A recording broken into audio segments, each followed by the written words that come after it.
Get free gift cards, PayPal, and much more with feature points.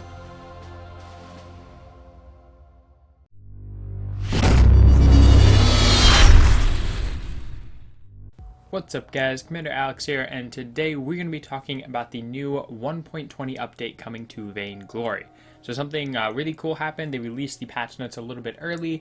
I guess there's a little bit of a teaser for what we're actually going to be getting here. So I'm going to be going through all the different patch notes, running down what the different changes mean for the game, and then giving some of my thoughts as well. So pretty much like a standard like new update rundown. Like probably done a lot of these. Anyway, let's move on here. Starting off, we have the second exclusive skin, Summer Party Soth. That's him right there. We already kind of knew that because they had teased that earlier, but they also have a few little things that you can look for him on him, because he has a water gun, new idle animation, which I guess is kind of cool, floaties for maximum safety, face smashing water balloon dominance, flippy floppies, whatever those are, soaks enemies with the suppressing fire, like a kind of like a watering can almost. Actually, it's pretty funny. Throws mad cannon, throws exploding water balloons, and jumps into a kiddie pool for his recall animation. So we're actually going to come back to Saw in a little bit because he got some changes this patch that are pretty freaking big. Also, here's how to unlock Saw. I'm not really going to go over that, but basically it's just like unlocking any of the other exclusive skins. You have to get those legendary cards. You can get those through playing. You can get those through the season rewards. You can get those through chests, all sorts of different ways. So there you guys have it. That's how you get Saw. That's what Saw is, and let's move on here. Alright, more ways to soak up sun. Here we go. A lot of players told us it was confusing to receive sunlight in some situations and not others, along with much sadness that Battle Royale losses gave nothing but a little shade. In response, we made it easier to get sunlight while keeping minimal abuse prevention measures in place. So lather on the sunscreen, there's going to be a lot more sunlight in 1.20. So this means it's going to be a hell of a lot easier to get that max sunlight and to make your chests give you a lot more, which is good. Decrease minimum match lengths required for sunlight. Ranked matches gain sunlight after 10 minutes, down from 15 minutes. Casual matches gain sunlight after 10 minutes, down from 15 minutes. And co-op bot standard matches gain sunlight after 7 minutes, down from 10 minutes. That's right, in 7 minutes in a bot match, you can get sunlight, which I think is maybe a little abusable, because like you could literally just dominate in the first 7 minutes of a bot match and then get your sunlight. So I don't really know about that one, but I mean, it's better than making it harder to get, I guess. Added sunlight payouts to all bot modes and all losses. That means that you even get it from Battle Royale, which is pretty cool. Alright, so here we go.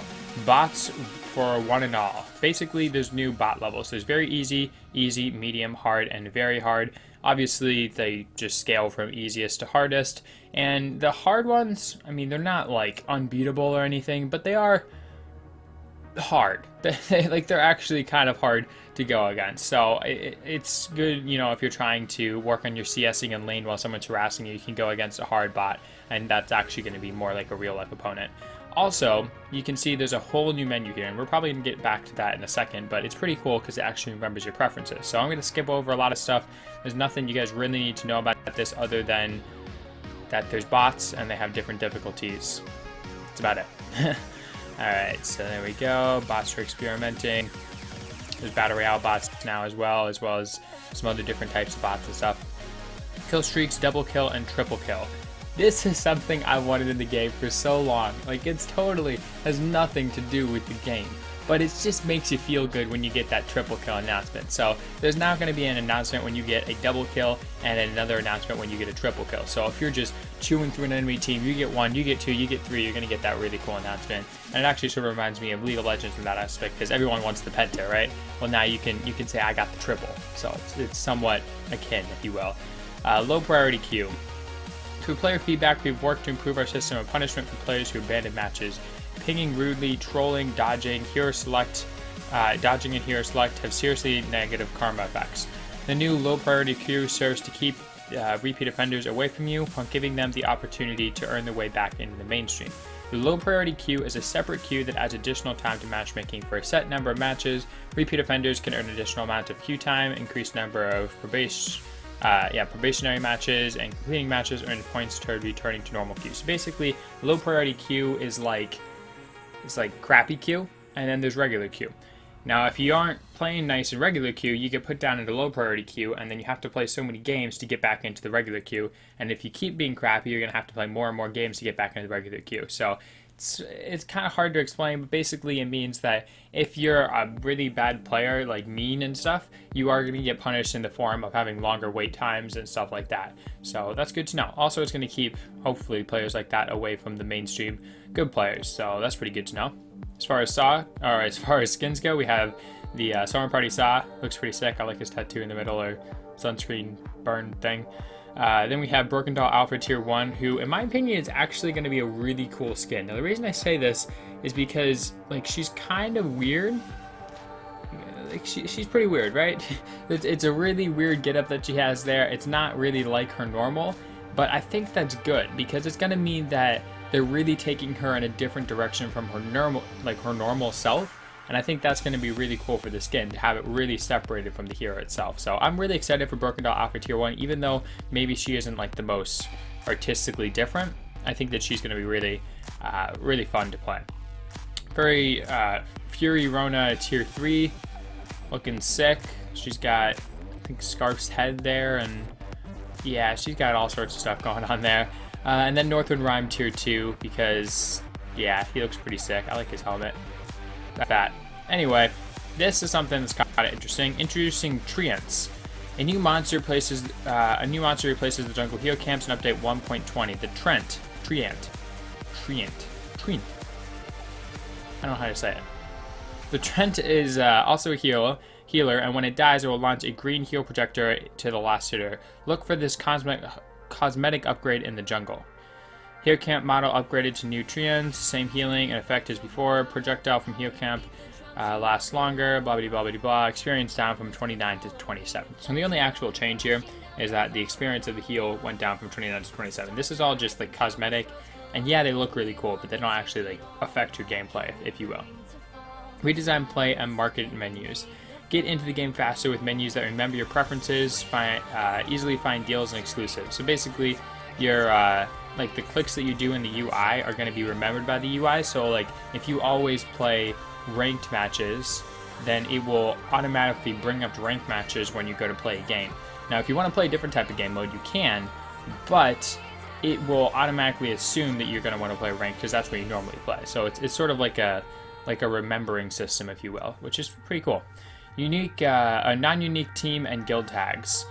This is sort of interesting. Guild and team tags are no longer unique. Simply select the name you want when creating a guild or team. Existing guild and team will be able to change their tags starting at update 1.21, which is the next update, obviously. So basically, you can change it to whatever you want, which is, I guess, kind of cool. I don't know. Again, not really gameplay related, but it is just kind of quality of life stuff that's pretty cool. Community quests are here. Basically, what they did was they asked the community what type of quests they would like to have added into the game, and we came back with a shit ton of different requests, and they actually took some of those and turned them into real in-game quests, which is pretty cool, and I like that. I think that's pretty fun. Hero role community quests, playing a warrior, play a protector, play an assassin, play a mage, play a sniper. Pretty standard stuff. Alright, moving on here. More flexible quests. We've heard your feedback and now have made quests easier to complete now. All hero quests can be completed in any game mode, which is cool. Like, you can play Battle Royale instead of playing a full-length ranked match or something. Again, it's like a quality of life thing, but like quests don't really relate to the gameplay, so I'm not really as interested in those. New quest type, play solo bots, win solo bots, good to know. Daily summer chest rewards, increasing the number of cards in chests by 1 for all chests except for legendary chests. Now all chests have at least 2 cards in them, increased likelihood of getting cards. Cool. Gameplay changes. This is what I'm looking for, guys. Alright, so experience. Experience gains from 1... let me just go through this. Basically, when you are next to an ally, you split the experience of whatever gets killed around you. When you're next to 2 allies, you split that even more. Now, they changed how that split works. When it's just one person, it's 100%. That's never going to change. If it's 2 people, the first person that gets the last hit is going to get 85%, and the second person is going to get 40% of the experience. So that means that with 2 people there, you get 125% experience off of that single thing. Sorry, my throat. Alright, 3 people there. The last hitter gets 65% of the experience, and then the 2 other people get 30% of the experience. That's how it used to be. Now, If there's only one person, you still get 100%. If there's two people, the first person that last hits gets 65% of the experience, and then the second person that's there gets 60% of the experience, which means that the first person is going to get less than they would normally, and the other person is going to get a lot more. So this means that for jungle duos, you're going to end up having the jungler himself get less experience, but the support isn't going to fall behind as much because they're almost getting the exact same amount of experience, which is really cool. Now, if there's 3 people in some place, you're going to have 45% of the experience going to the person that gets the last hit, and then 40% to the other 2 people. So again, this kind of makes it so that even if you don't get the last hit, you're not really falling behind that far in experience, which is really good for supports. But at the same time, this means that if you leave your support in lane, he's going to be leeching a bunch of experience from your laner, and your laner might fall behind in experience really quickly, because if you look at it, one person is going to be getting 100% from every single minion they kill. When you have 2 people in the lane, they're now only getting 65%. That's a 35% drop in experience. So yeah, you can really fall behind on levels pretty quickly if you put 2 people in lane and the other team doesn't. So something to keep in mind. Anyway, hold to use minimap. Tap and hold the minimap to pan over the Halcyon floor, fold map like before. To turn on instant minimap snapping, go to Vainglory app settings. Pretty cool. Yeah, I guess that's kind of fun. I mean, I don't know how useful it is, but it'll be something that like can mess around with and see if I like it. Change the ping cooldown from 3 pings within 6 seconds to 4 pings within 8 seconds. I don't care. I'm sorry, but like this stuff is not really gameplay related. Let's be honest here. It does not matter if you ping 3 or 4 times. Okay. Hero balance changes. This is truly gameplay related stuff. Petal has been not completely revamped, but she's been changed quite a bit. Alright, so her trampoline allows you to choose your jump direction like Fox's Sonic Zoom, so it's like any, wherever you want to jump, you just click in that direction, you're going to jump in that direction, whether you have a seed beneath you or not. What it will do is take some energy when you use it and drop a seed exactly where you're jumping from. So basically, instead of having to drop a seed and then jump off that seed, you just automatically jump and then drop the seed as you're jumping away. So it's a much easier to use ability, and it means that like she can actually use this for like pretty clutch escapes over the wall and stuff, where she doesn't have to completely line it up with her seed and everything, which is pretty cool. Because it used to be like you would have to line up the seed directly with the wall, and then you would have to face the wall, and it would be super difficult to do, but now you can just jump. So that's cool. Spontaneous combustors are ultimate. Petal now only commands 1 minion to explode at a time, so you have to tap it 3 different times to get all of them to explode. This ability has 3 charges, obviously, because she can have 3 minions. 1 charge every 35 seconds at level 1, 30 seconds at level 2, and 25 seconds at level 3. So yeah, you can maybe, like, if you were fighting twice in a row really quickly, you could explode 2 and then hold on to 1 for when the team fight restarted again and use it then or something. So basically you have more control over how many you're exploding, and the button is disabled when no minions are available, preventing you from wasting charges. This was something that I really liked, because we've all done it where like you accidentally press the spontaneous combustion when all of your minions are already dead and you just waste the cooldown and the energy for nothing. Yeah, it's happened. It's happened to the best of us. But it's not going to happen anymore. As far as energy goes, you no longer gains 1 to 150% bonus regeneration based on current energy amount. Energy down from 1,200 to 410 to 718. So basically just a nerf to our energy and all over there. Energy redown is down from 8.88 to 3.21 to 5.3. Again, a nerf to our energy regen. Seeds cost 60, 65, 70, 75, 80. Trampoline costs 80, 85, 90, 95, 100, and spontaneous combustion costs 40 at all levels. So basically, she no longer has crazy amounts of energy, but her stuff doesn't cost quite as much, which is pretty cool. Minion health changed from 100 scaling all the way up to 150 or 560 plus 30% crystal ratio to 100 scaling up to 450 plus a 25% crystal ratio. So minion health, they're not going to be as tanky anymore. The crystal ratio is down and the scaling is down as well. Basically, minions no longer as tanky. So that's good to know. Defense per minion up from 20 to 45 to 30 to 50. So they do have a slight little bit of extra defense. That's not really going to make up for the fact that you get way less health. So in all, I think this is a nerf to the tankiness of the minions and a nerf to her energy, but it's going to be a buff to her spontaneous combustion as well as like a quality of life thing to that, and it's going to be a major buff to her trampoline. So I don't know if this can be really considered a buff or a nerf to Petal, but it's a change. So yeah, we'll just go with that. It is a change. Koshka also got completely changed. She didn't, again, get completely reworked, but she got changed quite a bit. So first off, her heroic perk. Whenever Koshka deals damage with an ability, I should probably plug in my computer. Whenever she deals damage with an ability, she gains 2 move speed over 4 seconds. No longer has a cooldown reduction on her basic attacks, instead her cooldowns have all been reduced. So basically, you no longer get that really cool cooldown reduction, instead you just have lower cooldowns all the time, which is cool. In my opinion, I don't know if this is really a buff, because like the cooldown reduction that you got from that passive was really strong, but at the same time I can understand why they wanted to take that away, because it makes her a lot simpler to play, and it also means that even if you don't have those heroic perk stacks, you can still be really effective as a hero. Alright, so let me plug this in. There we go. We're not going to run out of energy today. And her penalty fund got changed as well. Damage changed from 80 scaling to 400 plus 80% CP to 75 scaling to 400 plus 100% CP. So a buff to her damage.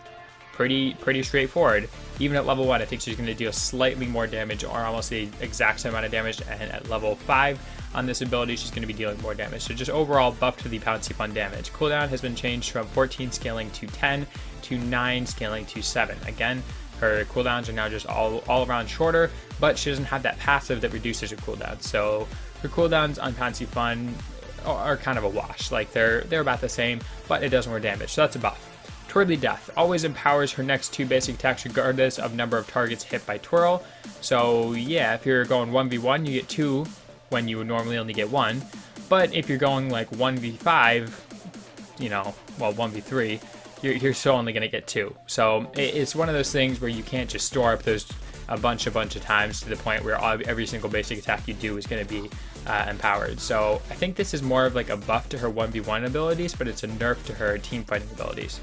Damage changed from 90 scaling to 270 plus 80% CP to 80 scaling to 280 plus 100% CP. So a buff to the damage. Bonus damage changed from 30 scaling to 150 plus 110 CP to 35 scaling to 110 plus 140 CP.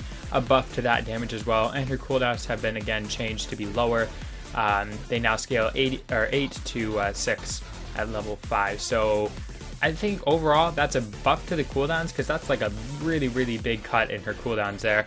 It's a buff to her damage both on the auto attacks and on just the regular damage. Twirly Death is honestly just going to be really good now. She does a lot more damage.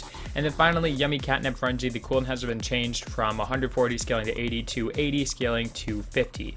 So yeah, that's a buff to that as well. Basically, Koshka just got all around buffs. She got slightly changed in her heroic perk, but all of her abilities got more damage or lower cooldowns. They're just better in my opinion. I'm really going to be interested to see if Koshka comes back into the meta, because based on these changes, she got some pretty massive buffs.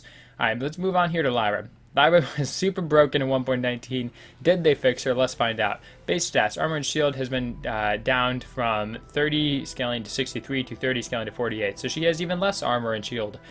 It wasn't really her issue, but now she's even squishier than she was before, so that's good to know.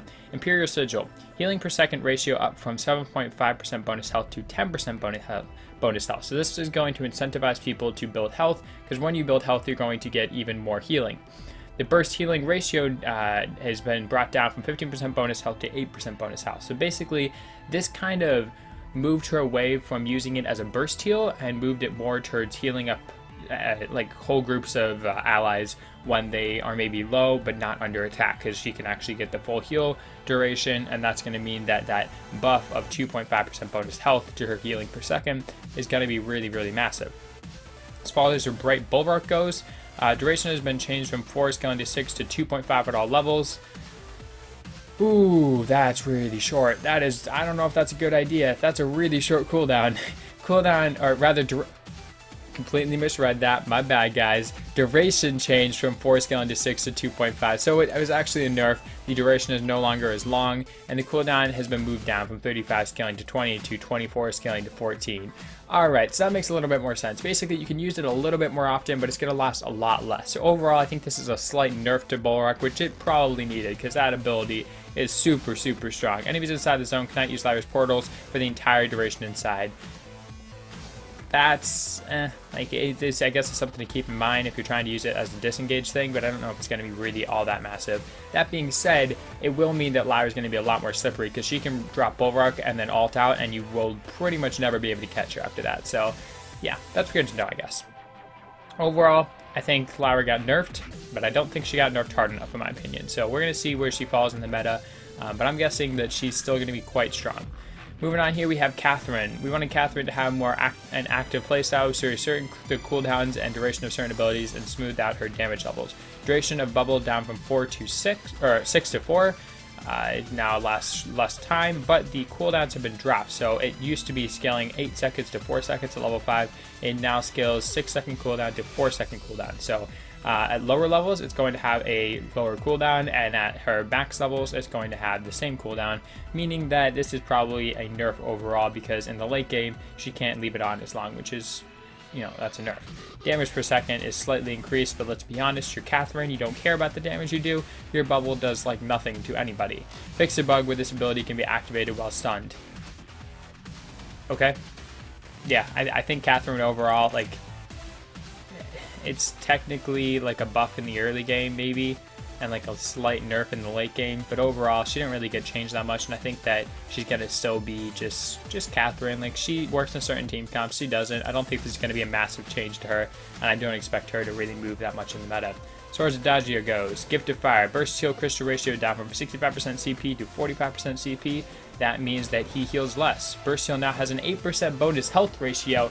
Okay, so they just completely stole that from Lyra. Alright, so basically this means that Adagio can now actually build like a Crucible and Fountain and then heal you for a shit ton as well, which is probably going to be a pretty big nerf to him, because he already tends to get a Crucible, because that means that he can't have his ultimate interrupted, and he already tends to get a Fountain, so that's going to be pretty massive heals even when he's not building CP. This is a buff. This is a buff in my opinion. Agent of Wrath hit count up from 4 to 6, scaling to 4 to 7. So it's a slight buff as well. Yeah, Adagio got actually a pretty big buff here. I think this is going to be a lot more than people think it will be, because it allows you to go tank Adagio and yet at the same time really help out your team, which is something that he kind of couldn't do before. So I'm actually really excited about that. Arden, the Vanguard health barrier ratio is up from 15% to 25%. A little bit of a buff there. Blood for blood, fix the bug with the bonus energy to not convert to bonus crystal for this ability. Okay, so this is overall a buff. It's going to mean that he can actually protect a lot more, like a 25% health ratio barrier on Arden when he already stacks a shit ton of health. That's going to be pretty massive. He's going to be able to give some crazy large barriers to people. That being said, they don't last that long. So overall a buff, but I don't know how much it's going to actually mean. Lance. Impale, the weapon ratio down from 60 to 160% to 145%. He probably needed that because he was just a total dick to deal with. Even as a support, he would start weapon power because he was just really strong, and that Impale completely destroyed people. Guiding wall damage up from 70 scaling to 210 to 80 scaling to 240. So Guiding wall now does a little bit more damage. Overall, I think this is probably a slight nerf because Impale, that's a pretty massive change. Guiding Wall, that's only a minor change. But let's be honest, Lance isn't really getting changed that much. I don't think it really matters. Force the Core, damage up from 100 scaling to 300 to 100 scaling to 500. Force the Core does a little bit more damage. Maybe you can steal a Kraken or two. I think that's about the only change there. I don't know if anyone really considers Force the Core to be where Finn's damage is at. Like, let's be honest, his Quibble is where his damage is at. Rhyme, his Winter Spow's initial damage used to be 80 scaling to 200 plus an 80% CP ratio to 80 scaling to 240 plus a 100% CP ratio. So yeah, it got buffed. Pretty just overall buffed there. It has a better CP ratio, it scales better, it starts off with the same. Overall, that is a buff. Shadow damage has been moved down though. So it used to be 100 scaling to 280 plus a 160% CP ratio, and now it is 80 scaling to 240 plus 140% CP ratio. So basically, this means that just hitting your initial Spire is going to hurt more, but you don't necessarily have to get the shadow damage because the shadow damage isn't going to be as much. So I think this overall maybe isn't a buff to him or a nerf to him. I think it's just a change to him. It's probably going to bring down his like skill cap a lot, because it used to be if you wanted to get the damage on Rhyme, you would have to land the shatter damage, and that's really hard to do, especially against enemies who are really trying to juke you. But now all you have to really do is land the initial damage, and yes, it's only, you know, icing on the cake if you get the shatter damage. So I think this brings Rhyme's skill cap down, but I don't know if this actually really changes him as far as a buff or a nerf goes. Alright, moving on here, we have Scarf. Fan the Flames, crystal ratio up from 2% CP to 3% CP. Passive does a little bit more. I like it. Attack speed up from 100% to 100, scaling to 122%. Again, that kind of works into his passive. Overall, these are both buffs. And Goop damage change over time up from 40, scaling to 120 to 60, scaling to 180. So yeah, overall, Scarf got some little buffs there. I don't know how massive they're going to be, but they will be kind of fun. And I think that this might bring him, you know, back into like viability, but I don't think this is going to make him top tier or anything. So yeah, buffs to Scarf, but I don't know if they're really enough. Vox, resonance bounce damage changed from 25% base, scaling 50 to 175 plus 80% CP, to 20 base, scaling 40 to 140 plus 90% CP. So basically, CP Vox is going to get a buff. Weapon Power Vox is going to get a nerf. So he now has less base resonance bouncing, so Weapon Power Voxes who don't build CP now do less damage.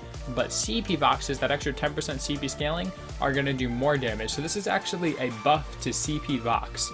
Weapon Power Vox is a little bit less, so I guess you get him out of the meta, but CP Vox is still going to be incredibly strong, and maybe even stronger than he was. And let's all be honest, CP Vox was no joke. Like, Weapon Power Vox was the stronger of the two, but CP Vox was still very strong. Alright, 3-Ring Circus. Crystal ratio on the first... I should probably delete that.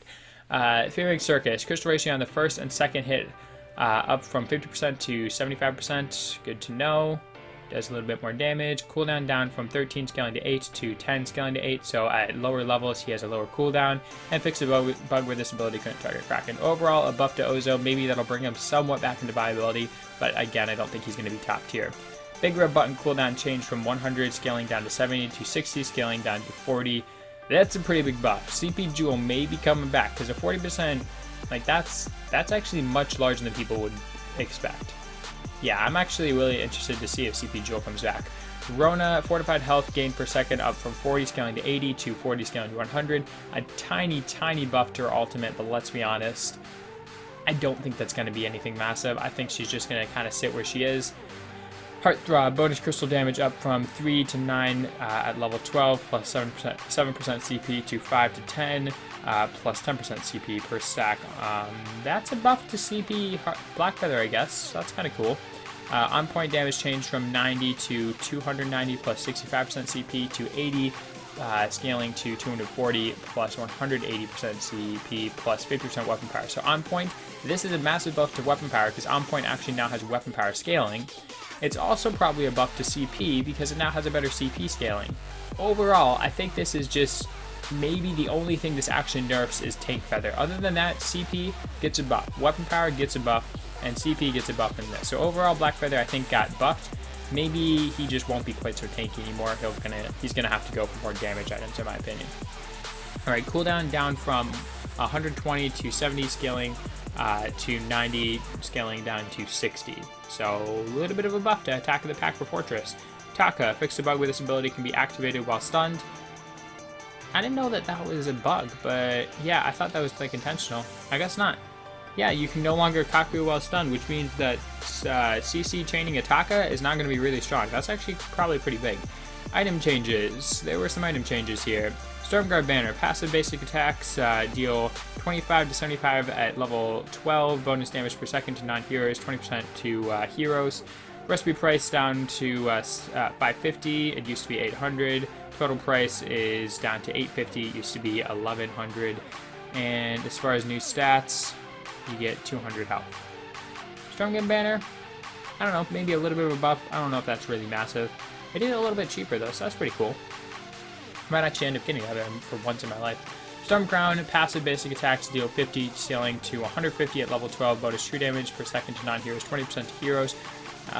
Overall, I guess a little buff. Again, these items, they just don't make sense to me. Like, why does the support need that true damage? you don't really use it on Kraken and stuff. Like, you're not the damage dealer. But I guess in solo queue, I can understand how Storm Crown and Stormguard Banner could be like viable and useful items. Anyway, Flare Gun, cooldown up from 18 to 20 seconds and now has 2 charges. This means that you can actually use 2 flares in a fight. So if you have a Taka that you're going against, a Flare Gun is really going to be much more useful now. Charge time up from 18 to 20 on Contraption, and cooldown speed up from 35% to 40%. Cooldown speed is always a nice stat for supports, and the charge time being brought up to compensate for that, I think overall makes this sort of a wash. Contraption, not really much of a change. Flare Gun, a buff. Storm Crown, a buff. Stormguard Banner, a buff. Contract items. Protector Contract grants the barrier to all allied heroes, so now you can actually, in a team fight, barrier 2 heroes instead of 1, which is cool. Projectile speed increase, well, and yourself, I guess that would include. Projectile speed increase from 15 to 20. Overall, a little bit of a buff. Again, I don't know if this is going to be anything massive, but I guess it's something to keep in mind. Dragon Blood Contract damage up from 75 to 100. That's a buff that it really needs, and I don't think that's enough. I don't think Dragon Blood Contract is really going to be useful still, but we'll see. And Iron Guard Contract also works when a large lane minion is killed. Also regenerates 10 energy each. Yeah, I guess that's pretty cool. So you get some energy from it, which is going to mean it's really good with CP junglers that really need to rely on their energy because they need to spam their abilities. And this also means that when you sit in a lane, you're going to be healing your laner as well. So Iron Guard Contract might actually be a really good pickup now. I'm going to be interested to see what actually ends up happening there. Clockwork, passive, the Amplifying Crystal Power. Whoa, passive, Amplify Crystal Power by 25%. Holy crap. Okay, Clockwork just got a hell of a lot more interesting because you can get 25% extra crystal power. That's massive. That is absolutely massive. That means that Clockwork in the late game is going to be absolutely killer. Cooldown speed down from 50 to 40%, and price has been obviously brought up to 2,500. I mean, it's more expensive, you get less cooldown speed, but that Amplify right there, I think that's going to make this item really strong, especially if you put that on top of a Broken Myth. Oh my god, you're gonna get so much CP. That seems broken to me, but we'll have to test that out. Anyway, Breaking Point, total cost up from 2,500 to 2,600. Weapon power up from 50 to 55 to match this heavy steel. Not really anything massive there. A little bit more expensive, a little bit extra weapon power. Pretty standard stuff. Bone Saw, weapon power down from 30 to 15. Sad. Armor shred up from 7 with 7 stacks to 8 with 8 stacks with 6%. So that would come out to 49%. This one would come out to 8 times 6. What the hell is that? 606 is 36 plus 12, 48, I believe, if I did my math right. Yeah, that's a nerf. That's a nerf right there because it takes 1 extra stack and it's actually 1% less. So that's a little bit of a nerf. This is a little bit of a nerf. And duration of armor shred down from 6 to 3 seconds. Yeah, this is just... Bonesaw got nerfed. Bonesaw got legit just nerfed. Okay. Minion candy can only be used if there's a valid target nearby. That's just a quality of life thing. And then bug fixes. Hot fix earlier. Resolved missing abilities. Obviously, that was a big issue. Fix an issue where you can use these abilities while stunned. That's never good. Players are experiencing asset not found in Google Play Store. I never had that because I don't really play on my Android device that much. I just buy ice on it. And then improved loading performance in game. Good to know. Improved Android stability. Good to know. So there you guys have it. We scroll through it all. This is the 1.20 patch notes. Tell me what you guys think of it. I will hopefully link them in the description down below, but let's be honest, I'm going to forget about it because I always do. So leave a comment down below telling me if I do. And that's all I got for you guys today. So thumbs if you liked it, subs if you loved it, and I'll talk to you guys in the next video. See ya.